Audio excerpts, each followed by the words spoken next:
Questions remain about how soon service will be restored to railway systems affected by Hurricane Helene.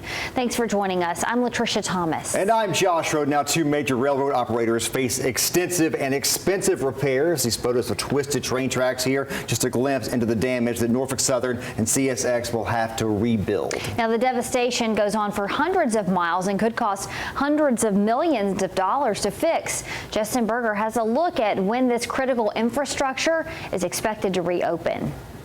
You've probably seen images of train tracks twisted by water and downed debris from Helene. Norfolk Southern's AS line runs between Salisbury and Morristown, Tennessee. It was decimated. Teams cleared more than 15,000 trees across miles of affected track. A handful of bridges were damaged.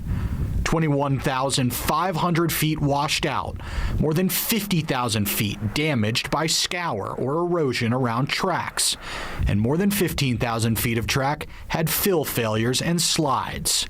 Between Old Fort and Salisbury, service is restored. Between Grovestone and Old Fort, the timeline is unclear. And between Newport, Tennessee and Grovestone, Norfolk Southern estimates that line will reopen on March 31st, 2025. Repairs on CSX's Blue Ridge subdivision in western North Carolina and eastern Tennessee are still ongoing as well. From Bostic through Marion and into Spruce Pine and Bakersville along the North Toe River, this line remains out of service. Around 60 miles of this line suffered extensive damage, according to CSX. It's a corridor that handles 14 million gross tons of freight annually.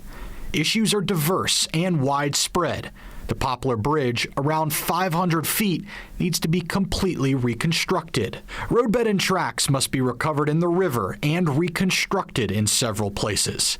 CSX says the U.S. Army Corps of Engineers and other federal and state agencies are overseeing reconstruction activities to maintain the railroad operators' commitment to environmental compliance. Justin Berger with that story. Initial damage estimates from Helene exceed $50 billion in North Carolina alone. That's according to Governor Roy Cooper. That's roughly 3 times the amount of estimates from Hurricane Florence back in 2018.